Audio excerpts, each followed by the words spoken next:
ॐ तवगतामृतं तजीवनं कविरीडितं कल्मषापहं शरवणमङ्गलं श्रीवदाततं भुवि वदन्ति भूरिराजः. Your words are like nectar, bring life to scorched souls. They are praised by poets and remove all sin. They are auspicious to hear, wonderful and exalted. Those who spread these words throughout the world are truly giving souls. Welcome, everyone, to our class on the Gospel of Sri Ramakrishna. We're in the chapter Pandit Shashadhar, and the date is Wednesday, June 25th, 1884, and we're on page 468.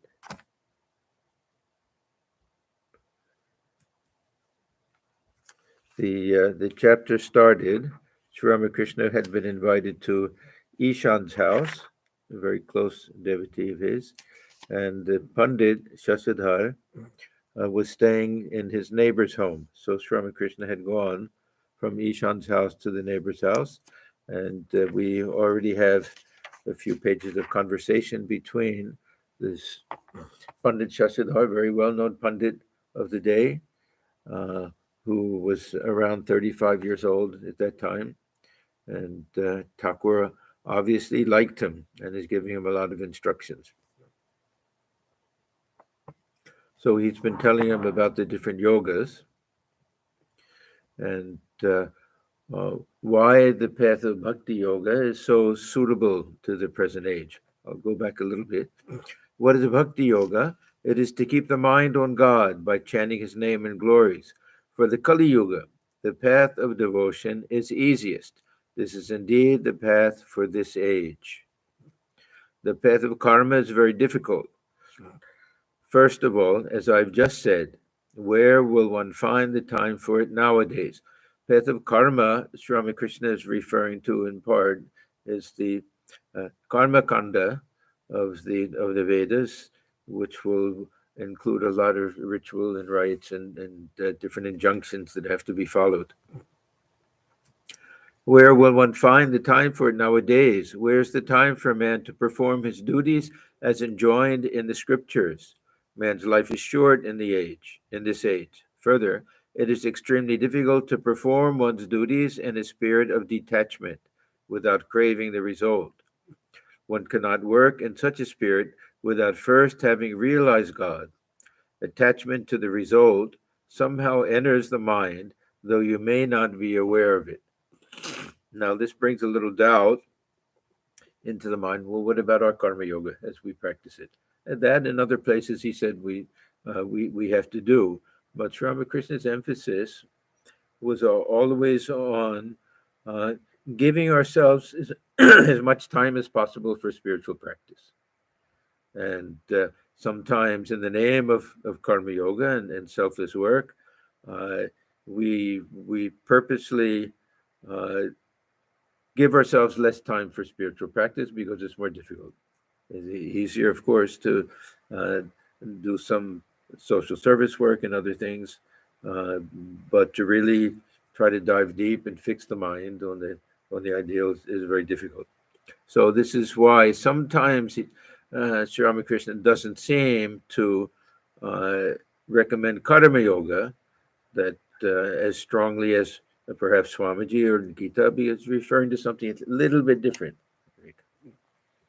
To follow Jnana Yoga in this age is also very difficult. First, a man's life depends entirely on food. There's an annogato pran. This is a phrase that Sri Ramakrishna uses. It's taken from a Sanskrit verse that attributes this type of identification, a different type of identification in all the different yugas. And I can never remember where the verse is or what it is, but it says something about in the Kali Yuga, it's Annagata Prana. All of the other yugas, it's something Gata Prana. So this is something that Thakur must have heard at one time. But so a man's life depends entirely on food. It also means that there's a lot of body consciousness. and identification with the body, Anagato Pran, that we're invested very much in our health and other things like that. Second, he has a short span of life. Third, he can by no means get rid of body consciousness, and the knowledge of Brahman is impossible without the destruction of body consciousness. The Jnani says, I am Brahman, I am not the body. I am beyond the hunger and thirst, disease and grief, birth and death, pleasure and pain. How can you be a Jnani if you are conscious of disease, grief, pain, pleasure, and the like?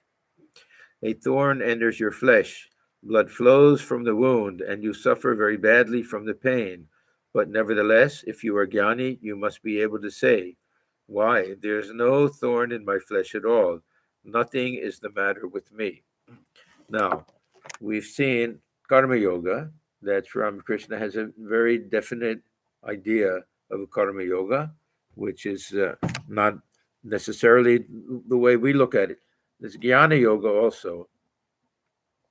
For Sri Ramakrishna, Jnana Yoga will be a path of Advaita Vedanta.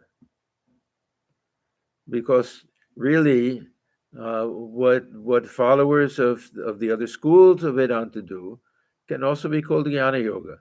When they engage in reason and argument and meditation and everything, that'll also be for them type of Jnana Yoga.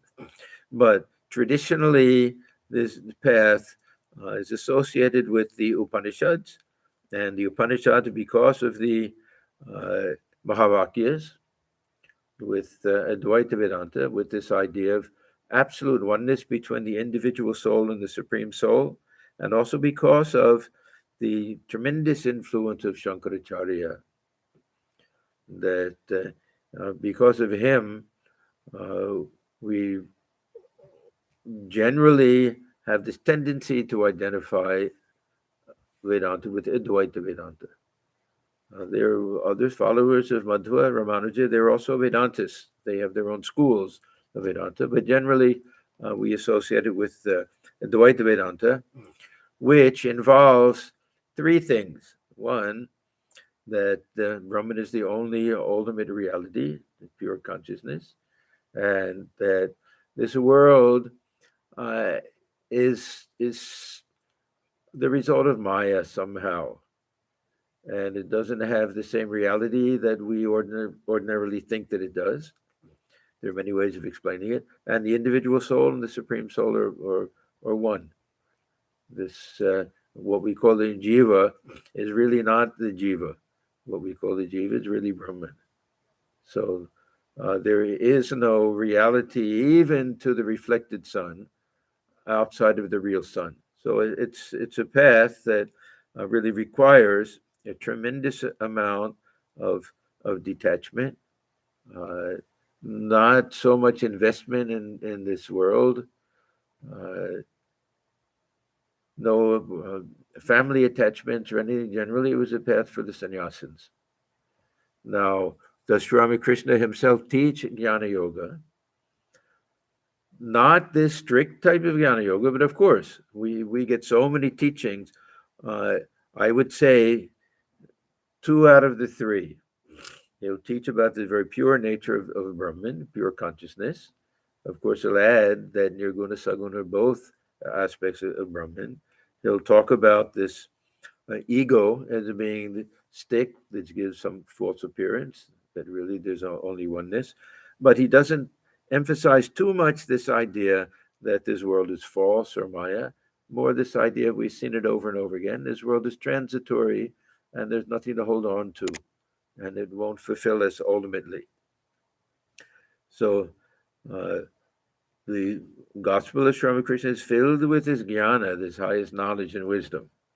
It's not that he's telling people don't think about these things and don't analyze and everything. In fact, he'll say the opposite, that we have to constantly practice this vichara, constantly discriminate between real and unreal, what's important in life, what's less important, what's permanent, what's transitory. So he's talking about a strict path of Jnana Yoga, which doesn't admit even of a personal God or avatar. Now, we can say, but what about in our order? We have so many great jnanis that will also believe that Sri Ramakrishna is the avatar, also have some belief in Divine Mother and everything. Yeah, this is how we uh, integrate these different paths. But the strict path of Jnana Yoga, just like the strict path of Raja Yoga, that if we want to follow that the way we find it in Patanjali's Yoga Sutras, then it means we follow all of the things that accompany it. So if we want to, the Jnana Yoga that Ramakrishna is talking about is really the path of the Upanishadic sages, we can say, and it's very difficult for ordinary people to do that. We need a little bit of devotion to sweeten everything, but we can still appreciate and understand that this jnana, the highest jnana, is the goal that we're trying to reach, and then go beyond the vijnana. Anyhow, this is all meant to show why this Bhakti Yoga is prescribed for this age. So he goes on, okay, to follow Jnana Yoga in this age is very difficult. First, a man's life depends entirely on food. Second, he has a short span of life. Third, he can by no means get rid of body consciousness. And the knowledge of Brahman is impossible without the destruction of body consciousness. The Jnani says, I am Brahman. I am not the body. I am beyond the hunger and thirst, disease and grief, birth and death, pleasure and pain. How can you be a jnani if you are conscious of disease, grief, pain, pleasure, and the like? A thorn enters your flesh, blood flows from the wound, and you suffer very badly from the pain. But nevertheless, if you are jnani, you must be able to say, why, there's no thorn in my flesh at all. Nothing is the matter with me. So he's gone through this Karma Yoga and Jnana Yoga, and then says, therefore, Bhakti Yoga is prescribed for this age. Now, this is something that Ramakrishna heard from one young sadhu, that in the Kali Yuga, the Naradiya Bhakti is the path. Thakur heard these things from other people, but realized the truth of them in his own life. He didn't have to be the first one to say these things, and he always gave credit to other people. So he fully subscribed to that idea that in this present age, now we don't have to really be very technical about when does the Kali Yuga begin or anything like that. It just means we have our human weaknesses and we don't have such great physical strength, and we're subject to allergies and catch colds sometimes. How do we pretend that we can be these great jnanis and everything? By following this path, Bhakti Yoga, one comes to God more easily than by following the others. Yeah, Thakur never says that Bhakti Yoga is an easy path. It's relatively easy. It's natural. There are many things that allow all of us to be qualified for it, but it doesn't mean that it's so easy that we're trying to climb a high mountain. No matter whether we try to go straight up or we go a very gentle path, it's still going to take work. So more easily than by following the others. By following this path, one comes to God more easily than by following the others. One can undoubtedly reach God by following the paths of jnana and karma, but they are very difficult paths. Bhakti Yoga is the religion for this age, but that does not mean that the lover of God will reach one goal and the philosopher and worker another. It means that if a person seeks the knowledge of Brahman, he can attain it by following the path of bhakti too. God, who loves his devotee, can give him the knowledge of Brahman if he so desires. Now, Thakur says this many times, but he always puts a little footnote. Here he says, but the bhakta wants to realize the personal God endowed with form and talk to him. He seldom seeks the knowledge of Brahman. That means impersonal absolute. But God, who does everything at his pleasure, can make his devotee the heir to his infinite glories if it pleases him. He gives his devotee both the love of God and the knowledge of Brahman. If one is able somehow to reach Calcutta, one can see the Maidan and the museum and other places too. The thing is how to reach Calcutta. By realizing the Divine Mother of the universe, you will get knowledge as well as devotion. You will get both. In Bhava Samadhi, you will see the form of God, and in Nirvikalpa Samadhi, you will realize Brahman, the absolute existence, knowledge, bliss. In Nirvikalpa Samadhi, ego, name, and form do not exist. So, in one sense, this question of does God have form or is God formless is a question of has the mind attained to the state of Nirvikalpa Samadhi or Savikalpa Samadhi? And that highest state is formless. We know even with an individual, we have a friend. We have a very dear friend, and part of our relationship has to do with the physical presence and the personality of the friend. We know that. At the same time, we know that this is a conscious being that has a reality to it that transcends that personality. So both, even with an individual, both things are true. So why not with God also? Then God will also be like that. The problem with the personal God is that we don't know how much of it is our superimposed understanding of what we think God is like. And how much of it can we say is objective in any manner. Now, the objective part is difficult because then you get into quarrels with other people. They'll say, no, objectively, God is a father. They say, no, objectively, God is mother. Or objectively, God has, I had a vision of mother with 10 arms, or I had a vision with 6 arms. So then we get into trouble that way. Now, Sri Ramakrishna, he can explain these things. Gita also explains it. God reveals himself in the form the devotee wants to see, but not fully subjective. And this is the realm of the mystic that is not open to ordinary people. As much as we would like to say, the philosopher would like to say that this personal God is, yes, the ocean forms into blocks of ice according to my power of devotion, and it'll melt back in the water. Thakur says all of these things.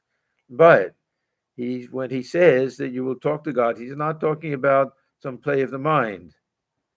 The reality of the personal God is something that I think has to be experienced. Otherwise, we're just it's either based entirely on faith or some type of desire to be able to have that type of relationship. But this was the whole thing with when Narendra came to Sri Ramakrishna, that to him, even that brilliant mind as a young boy, that his first understanding was that these are hallucinations. The Mone Bhul. This is just this some error within your mind. You think you're seeing Divine Mother. It's your own imagination somehow. And what does Sri Ramakrishna say? But she talks to me. Now, Swamiji will say, yeah, you think she talks to you, but this is your imagination.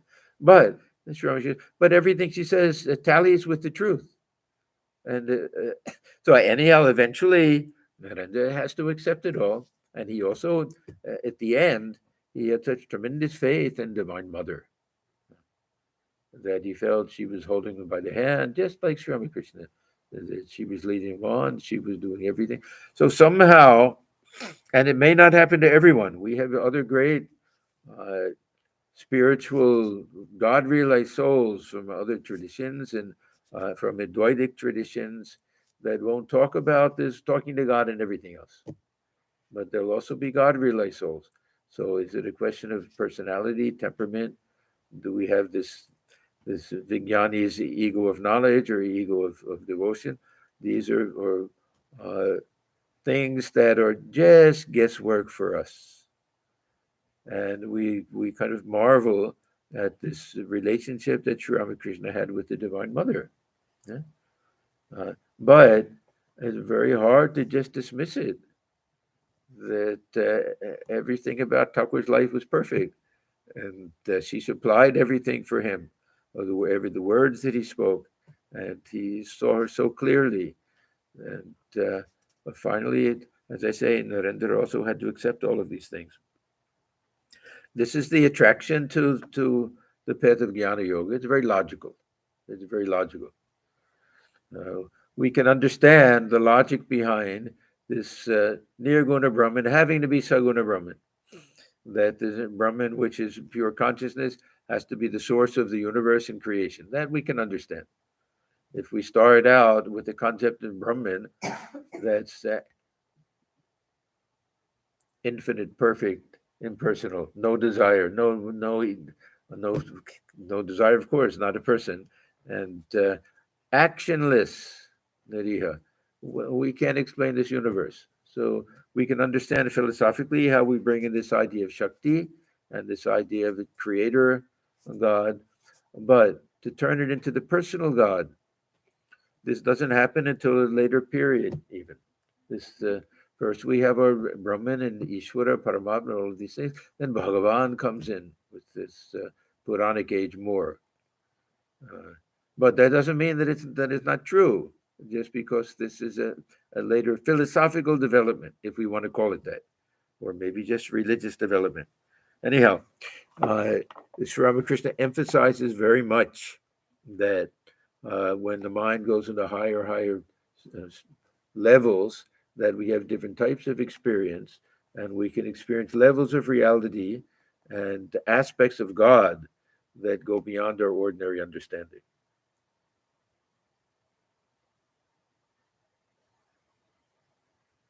A lover of God prays to the Divine Mother.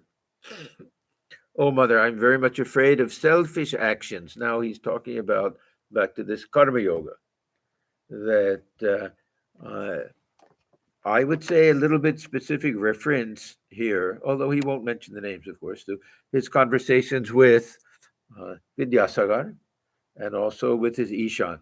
Remember that Ishan is present here, that both of them were very, very charitable and generous and did wonderful things and everything.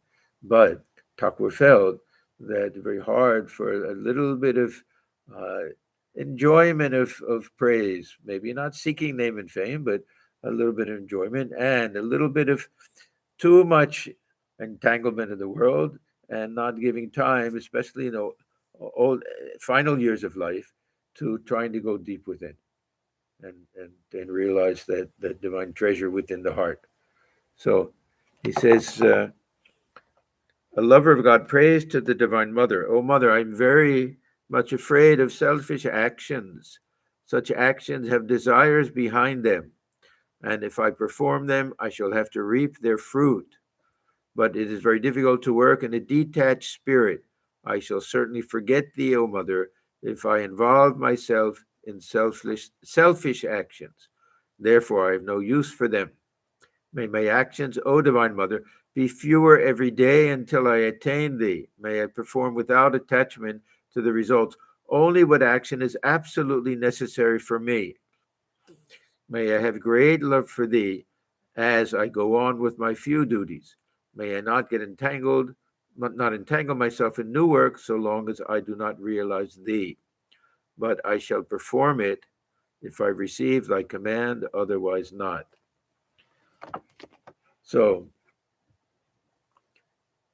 when some of Swamiji's brother disciples first heard of his plans for social service work and for lecturing and everything, first reaction was, what did Thakur say? He said, who is this, without this badge of authority, who can give a lecture? And no matter how hard you try to do selfless work, that something creeps in. So why is Swamiji doing all of these things? So Swamiji tried to explain to them, this is a very high state. And most people, if they say, okay, then I won't do anything, I'll simply sit and do my spiritual practice, won't be able to do it. So there's a twofold reason. One, that the Swamiji knew that the monks of the order, who were young, see, in many monastic traditions, they take to sannyasa at the end of life, after being a householder even. And at that point, they're supposed to give up all of their work. But he knew that these young men would come, and later young women, when the Shardamat came into being, that weren't of the same stature as the direct disciples, and needed to direct their energy to some type of selfless work. So this is for their benefit, and secondly, for the benefit of the country and other people. And the type of work that we do in our order has to be done. It's directed. Everything about the type of work we do is meant so that we don't get any individual praise for it. You won't find the names of the individual monks mentioned, or anybody thanking any of the monks for, oh, relief work was done by this one and this one and this one, and we thank them, and everyone give a round of applause. We avoid all of that type of stuff, so that it really can be a type of worship. And Swamiji emphasized that it's not supposed to be simply working with detachment, but doing it as worship. And of course, this is a teaching of Gita, that we perform all of our action as a type of worship, and through that we can attain the highest siddhi, the highest type of perfection. So Sri Ramakrishna's emphasis is on those who are highly qualified and those who are reaching the end of their life to pray for, let my duties become less and less. Yeah. Since the teachings in the gospel by Sri Ramakrishna are the highest and very advanced, should we who are not very advanced be focusing more on Swamiji's teachings as more practicable in our lives, so that we can reach that advanced state and someday follow Sri Ramakrishna's teachings? Okay, so this is the question. Do we then say that Sri Ramakrishna's teachings are not really meant for us, that they had relevance to the direct disciples who were there, and also these very special householder disciples? And did Swamiji speak more directly to us? I would say that we have to follow one of Thakur's teachings, that he said, I'm presenting everything to you, you take whatever you can from it. You eliminate the head and the tail, or whatever. But we have to know what the ultimate goal is, and we have to know how we'll live when we reach a certain stage. So we need this also. At a young age in life, when one is starting a career or starting a family and everything, then some of these things are not to be practiced at that point.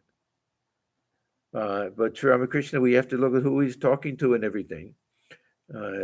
But all of these things, this is why Thakur will very often say that these things are to be followed mentally, the mental renunciation and everything. But yeah, that even for us as monks who have reached a certain age in life, they're not young anymore, we also have to understand what things we can follow and what things we can't. The things that we can follow, we have to understand that it's not because there's anything wrong with the teaching, it's because we haven't attained to that state of purity or devotion or whatever. But Swamiji says, don't lower the ideal. So we don't want to water down anything. But when we read some things, because we have to take Thakur's teachings in whole, we have to remember his story about the maid servant who lives in the world, performs all of her duties, but remembers her home. So these we have to see what things are appropriate for us. But I would say no, it would be a big mistake to say, let me put away the gospel and just read Swamiji for now, and then when I'm ready to retire, then I'll take up the gospel again. No, these things all have their relevancy to us if we know how to kind of translate them into our own life, our own present situation and everything. So yeah, everything he's saying here, that even those who have obligations, duties to perform in the world, we can still pray that we don't get too many extra things. We won't pray that let me be free from all of my duties completely. It's impossible. But let me not get more entangled in the world than is necessary.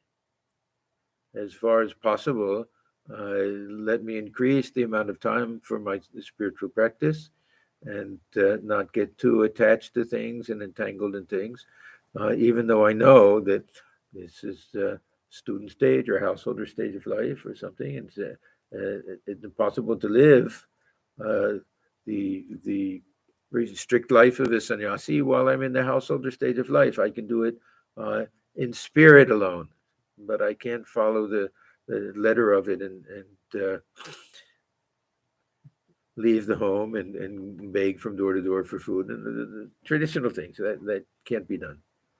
But it's a very good question that what do we do with some of the teachings of Sri Ramakrishna that don't seem to be relevant to us and seem to be a little bit different from Swamiji's teachings.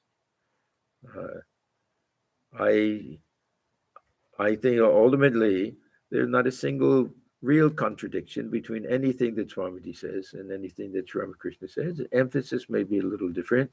We can say even with Holy Mother, emphasis may be a little bit different. What does Holy Mother say? Always be active. Now, how do we say that there's only a little bit of difference? Thakur is saying, pray to be relieved of all work and everything to fix the mind on God.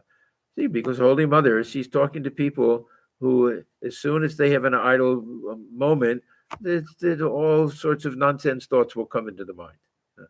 So we have to look at the context for all of these things. But the teachings of Sri Ramakrishna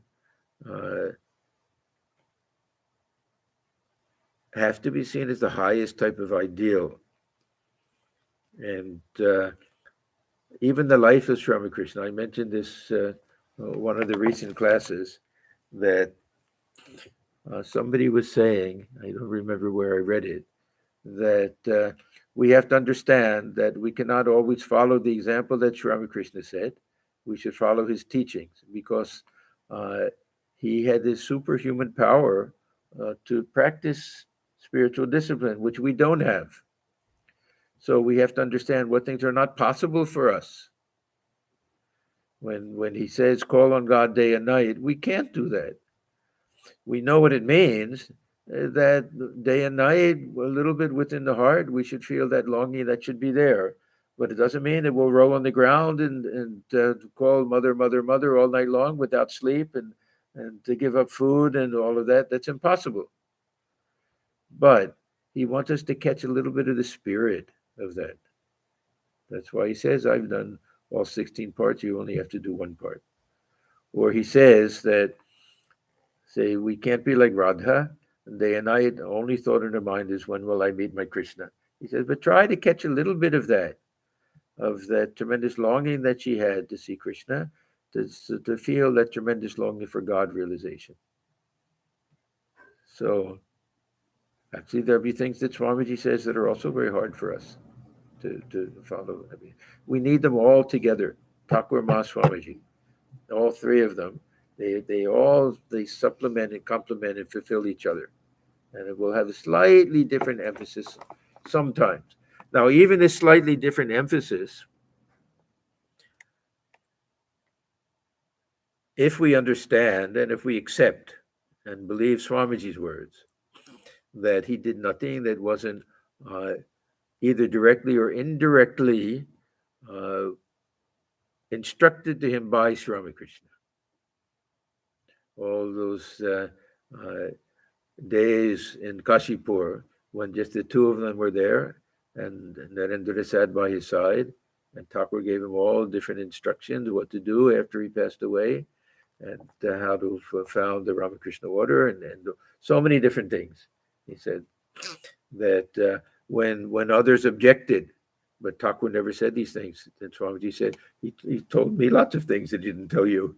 Don't think you know everything that he wanted. Huh? Swamiji's case was different, of course. Yeah. And Swamiji even felt Sri Ramakrishna, that living presence, enter into him and guide him in everything. So in our order, we have that faith that even when things look like the different emphasis or going in a different direction, that Thakur lived in Swamiji afterwards. And everything that Swamiji did, we can say on some level is the will of Ramakrishna. Not each and every detail, of course, but the founding of the order. And we don't know too much because Swamiji doesn't say Thakur told me this and that, but his idea of worshiping God and all living beings, that we know from the gospel, we know from the incident with the Jivadaya and everything. The gospel are a great master.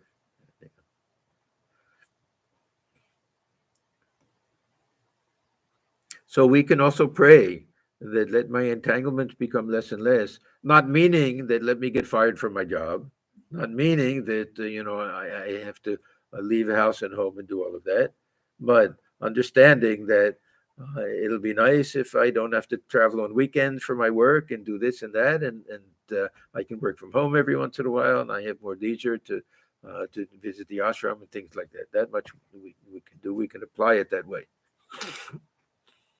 And we can pray that whatever work we have to do, that we do it as worship without any selfish longing for praise and any personal gain.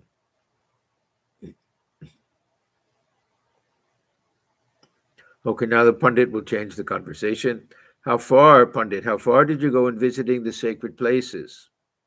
Master, oh, I visited a few places, with a smile, but Hazara went farther and also climbed higher.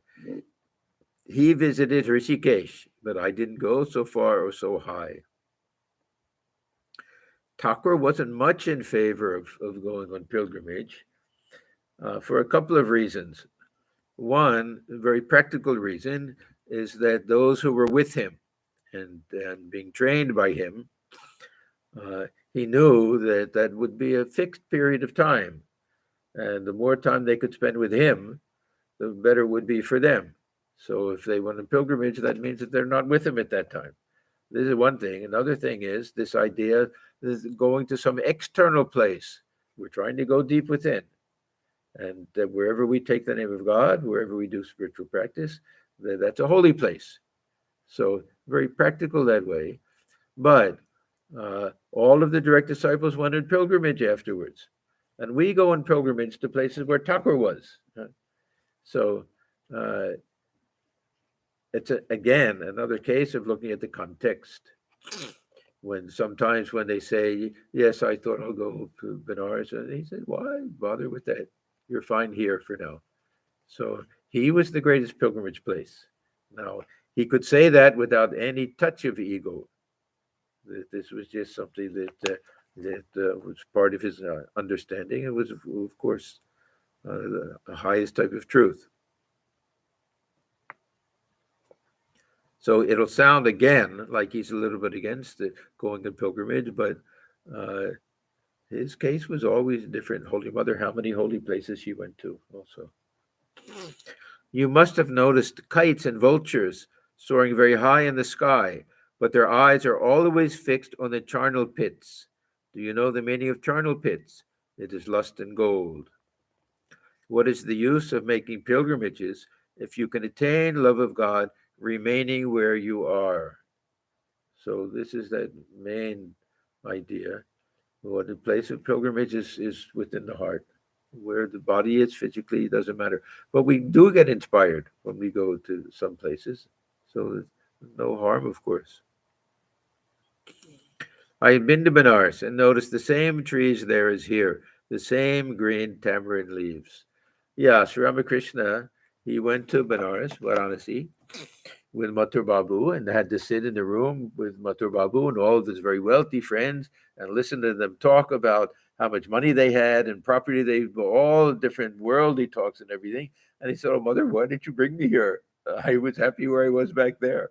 And now I have to listen to all of this. So it depends how we utilize our time also when we go to these places. Pilgrimage becomes futile if it does not enable you to attain love of God. Love of God is the one essential and necessary thing. Do you know the meaning of kites and vultures? There are many people who talk big and who say that they have performed most of the duties enjoined in the scriptures. But with all that, their minds are engrossed in worldliness and deeply preoccupied with money, riches, name, fame, creature comforts, and such things. Pandit: It is true, sir. Going on pilgrimage is like seeking diamonds and gems while discarding the precious stone that is worn by Narayana himself on his breast. Master: I want you to remember this. You may impart thousands of instructions to people, but they will not bear fruit except in proper time. Now, Sri Ramakrishna, he knows that this Pandit uh, gives lectures, and he's trying to say things that will be helpful in the personal life and spiritual life of the Pandit, but also for the people that will be listening to him. That the types of teaching, because what did he say when Thakur asked him, what do you teach? What do you say? He said, I tried to explain the teachings of the scriptures. And Thakur took that a little bit to mean the injunctions enjoined by the scriptures, so that a lot of that has to do with rites and rituals also. So he's trying to instruct them in a way and also give them insight into the nature of the people who are listening that'll be helpful for everyone. So I want you to remember this. You may impart thousands of instructions to people, but they will not bear fruit except in proper time. When going to bed, a child said to his mother, Mother, please wake me up when I feel the call of nature. The mother said, Don't worry about it, my child. That call will wake you up itself. Oh, laugh. One feels yearning for God at the proper time. So this all goes back to everything else. That unless it's the proper time, and all we think about is let me be finished with my work and my obligations and everything, time won't be utilized. So we have to take all of these teachings and put them together so we get the complete picture for all of this. There are three classes of physicians. The physicians of one class feel the patient's pulse and go away merely prescribing medicine. This, of course, the old Ayurvedic way of prescribing medicine. They just by feeling the pulse, they could tell excessive bile or this wind, all the different things, and they would prescribe something. As they leave the room, they simply ask the patient to take the medicine. They are the poorest class of physicians. Likewise, there are teachers who only give instruction, but do not stop to see whether their teachings have produced a good or bad effect. They do not think at all about the disciple. There are physicians of another class who prescribe medicine and ask the patient to take it. If the patient is unwilling to follow their directions, they reason with him. They are the mediocre physicians. Likewise, there are mediocre teachers. They give instruction to the student and further try to persuade him in various ways to follow the instruction. Lastly, there are the physicians of the highest class. If the patient does not respond to their gentle persuasion, they even exert force upon him. If necessary, they press their knees on the patient's chest and force the medicine down the throat. Likewise, there are teachers of the highest class who even exert force to direct the mind of the pupil towards God. Now, again, the doubt comes that we may receive mantra from Guru, and that's about it. They may not even ask, "Are you doing your spiritual practice?" Some may not. Some will take with the president of the order, along with a large number of other people, may not see their guru again in the whole lifetime, or they're very old. They only so again we have to understand a few things. One is that those who give initiation in our order feel that Ramakrishna is the real guru, and they're just kind of an instrument. Second thing is that we don't know how much the mind and heart of these gurus are directed to the disciples, whether they remember their names or not, and the faces. Some will have thousands and thousands of disciples. Many of the gurus, before they start giving initiation, they'll go and they'll practice some type of tapasya for some months. Some will give up something. Some who weren't vegetarian will become vegetarian. Some will do extra japa every day for those who don't. Holy Mother used to do so much japa that people would ask, "Why do you do so much?" She said, "And some of my children, they forget to do it. They don't have time. They've lost interest. So I do it for them." So we shouldn't think that they're mediocre, low-class physicians. The gurus are it. Things are a little bit different, and they'll be helping us through their prayers and their love and their devotion, and how much their uh, heart they have that they give to their disciples. We don't understand that. There are a few cases, of course. Some of us are fortunate that we've had close contact with the Guru, but not everybody does. And even then, they may not be saying, "Yeah, practice, practice, practice" all of the time. That they may know that either we do our practice or that we do as much as we can. Uh, but this is reference to Sri Ramakrishna himself and to that tradition in those days before we had a big order and big presidents where uh, there would be a handful of disciples and they would live with a guru. Very old tradition that way also. Pandit, sir, if there are such superior teachers as you have described, then why should you say that one does not get the knowledge of God until the right time comes? So, this is a good question. That if these gurus are so highly qualified and care so much and are willing to force the medicine down the throat, then why can't, if we find that guru, why can't everybody get God realization? Master, you were right. But what will the physician do if the medicine runs out of the patient's mouth and doesn't reach his stomach? In such a case, even the best physician can't do anything. So we have to do something. It's not that when we say we receive everything at the time of initiation, that means we receive everything that we need, uh, and that we need for our practice in order to realize God. That this is now up to us. There's a nice song that Thakur used to sing. Uh, he says, "I've given you the mantra, only it's saying it montur." This is a kind of a colloquial way of mantra. Now everything is Tormon. Now everything is up to your mind. So what I've given you everything you need. But now it's your up to you. Now you have to work. So it's very nice. Montur, Tormon.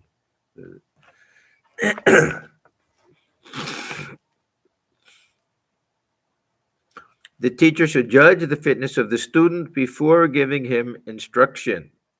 But you don't discriminate in your instruction. This was the same thing that Ramakrishna said to Keshav, understand, that you accept anybody and everybody as disciple, and later they turn on you because you don't look into their nature first. But you don't discriminate in your instruction. When a young man comes to me for instruction, first of all, I ask him about his relatives at home. Suppose he has lost his father. Suppose his father has left some debt for him. How can such a person direct his mind to God? Are you listening to me? And now, what about Narendra? Huh? This is exactly his situation, that he lost his father and his father had left some debts. Of course, uh, we I doubt if Swami Krishna has Narendra in mind here. And when he met him, this wasn't the situation. And he recognized that everything was special about him. But it's interesting that he mentions those few things. So he says to the Pandit, "Are you listening to me?" Pandit, yes, sir. I'm paying attention to every word. Master, one day some Sikh soldiers came to the temple garden at Dakshineshwar. I met them in front of the Kali temple. Now, they said some Sikh soldiers. It sounds like a random thing, but actually they came very often. They were very devoted to Sri Ramakrishna. That they had some of them some of them had to guard that magazine, that ammunition magazine, just on the other side of the wall in Dakshineshwar. So they had access to him. Then there were others, I think, in Barakpur, where they were stationed there. There was one Kaur Singh that came to very, very devoted to Sri Ramakrishna. Thakur loved them also very much. So one day, some Sikh soldiers came to the temple garden at Dakshineshwar. I met them in front of the Kali temple. One of them referred to God as very compassionate, Dayamai. It's a very common name, we could say, or way of addressing God, personal God, as the embodiment of compassion. Indeed, I said, is that true? But how do you know? Now it sounds very odd. Is God questioning that God is compassionate? So they're confused. But how do you know? He answered, because, sir, God gives us food and takes every care of us. I said, why should that surprise you? Now remember this daya, that for Thakur sometimes is a very high ideal, compassion. Other times it's a very low ideal. It means that almost like pity, that you're helping other people because they need something and you can do it for them. And it's not that sweet relationship. Not like the mother will never have compassion on the child. Will serve the child out of love. This is what he's trying to impress upon them here. Why should that surprise you? God is the father of us all. Now, why doesn't he say mother of us all? The Sikhs didn't have that type of attitude exactly. It would have been a little more in their understanding to look upon God, not exactly as father, but they weren't really worshippers of the Divine Mother the way many who came to Sri Ramakrishna were. Anyhow, this is just my guess. Who will look after the child if the father doesn't? Do you mean to say that the people of the neighboring village should look after the child? Narendra. See, Narendra was there when Thakur made that statement. Yeah. Thakur could be a little tough on him sometimes. He would, really try to remind him, okay, your father died. He left some debts and everything. And don't be like this person that I'm talking about. You still have to know what the ultimate goal of life is. Narendra, then shouldn't we call God kind? Now, this was a big question in his mind at that time.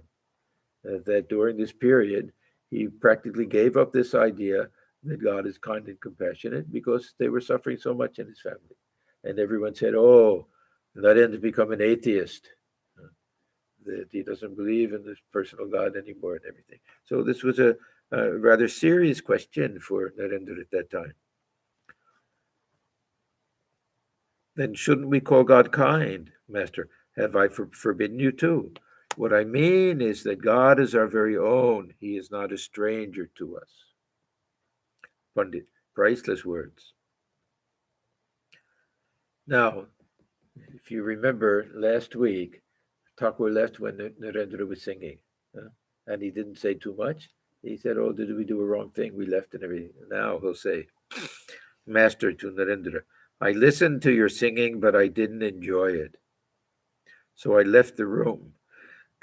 Your mind is now set on seeking a job, and therefore your song sounded dull. Now, this is the same Sri Ramakrishna who weeps when he doesn't see Narendra, how much he loves him. But this is all for his sake. Narendra flushed. He felt ashamed of himself and remained silent. The master asked for a drink of water. And we have to remember also, Thakur had just come down from Samadhi. So he's in some high exalted state. The master asked for a drink of water. A glass of water had been placed near him, but he could not take it. He asked for some fresh water. Later it was found that a man of immoral character had touched the first glass. They're in the neighbor's house. He doesn't know the people there anything, but he had the sixth sense for these things. Narendra never always questioned these things, and he would find out each time Thakur was right. It happened on another occasion. Narendra went and he inquired about the person and found out that yes, he had led a very impure type of life. Pandit to Hazra, you live in his company day and night. You must be very happy. We know Hazra's nature, that he was happy when people paid attention to him more than anything else. Master with a smile. This is indeed a great occasion for me. Today I've seen the crescent moon of the second day of the bright fortnight. All laugh. Now, it sounds like it's not a big thing. We think to see the full moon is a nice thing. You see, just a little sliver, the second day. Why is he saying that to him? I'm seeing you as just a very partial part. All left. Do you know why I refer to the moon of the second day? Sita once said to Ravana, you were the full moon, and Rama is the crescent moon of the second day of the bright fortnight.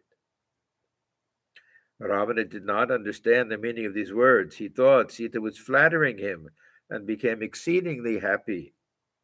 But Sita meant that Ravana had reached the fullest limit of his power and prosperity, and that henceforth he would wane like the full moon. Rama, on the other hand, was like the moon of the second day. He would wax day by day. The master was about to take his leave. The Pandit and his friends bowed low before him. It was not yet dusk, and Ramakrishna returned to Ishan's house with the devotees. The master took his seat in the drawing room with Ishan and his sons, a Pandit and a few devotees. Master smiling to Ishan. I said to Pandit Shasidhar, you've hardly set your foot on the tree, and yet you aspire to lay hold of a big bunch of fruit. First of all, practice some spiritual discipline. Then you may teach others. Ishan. Every preacher thinks that he enlightens others. The glowworm also may think that it illumines the world. Pandits were known for being a little bit arrogant in those days because they had so much knowledge and knew so much more of the scriptures than anybody. Imagining this to be the glowworm's feeling, someone said to it, "O glowworm, how can you bring light to the world? You only reveal the intensity of the darkness." Master with a smile. But Shasidhar is not just a scholar. He also has a little discrimination and dispassion. A Pandit who was present said to Sri Ramakrishna, you are indeed a great soul, Master. You may say that about sages like Narada, Prahlada, and Shukadeva. I am like your son. Of course, in one sense, your words are true. It is said that in one respect, the devotee of God is greater than God himself because he carries God in his heart. All rejoice. It is said in the Vaishnava books, a devotee regards himself as a higher and God as a lower being. Especially this about Salyabhava. Yashoda, the mother of Krishna, was about to fetter Krishna, who was God incarnate, with chains. She believed that no one but herself could take care of Krishna.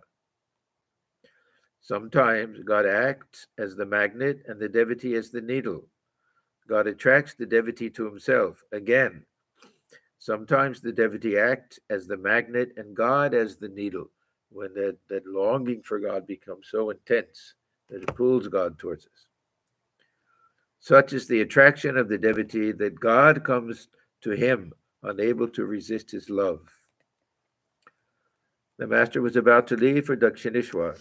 Ishan and the other devotees stood around him while he gave Ishan various words of advice. Master, a devotee who can call on God while living a householder's life is a hero indeed. God thinks, he who has renounced the world for my sake will surely pray to me. He must serve me. Is there anything very remarkable about it? People will cry shame on him if he fails to do so. That's us. We have no other duties in the world. If we don't do our spiritual practice, then it's a kind of disgrace. But he's blessed indeed who prays to me in the midst of his worldly duties. He is trying to find me, overcoming a great obstacle, pushing away, as it were, a huge block of stone weighing a ton. Such a man is a real hero. Pandit. You were right, sir. This is not Shasidhar. There was another Pandit at Ishan's house. You were right, sir. The scriptures say the same thing. There is in the Mahabharata the story of the pious hunter and the chaste woman. We'll go on to explain it. We can stop here. We can talk about this a little. We did this as a play in summer camp with the proud young yogi who went to the home of the woman. Okay, we'll stop here then. It's almost the end of the chapter, but no need to rush. Okay, we're on page 471. This the chapter Pandit Shasidhar. Om Niranjanam Nityamanandarupam Bhaktanukham Bhadhurikram Yishavataram Parameshamhityam Tam Ramakrishnam Shirasa Namama. We bow our heads before Sri Ramakrishna, who is stainless, of infinite nature, whose heart melts in sympathy for his devotees, who is an embodiment of the divine and the Supreme Lord, and ever worthy of our worship. Om Shanti, Shanti, Shanti. Peace, peace, peace be unto all. Next Friday, I won't be here, Connecticut. So I think the next class will be a week from next Friday.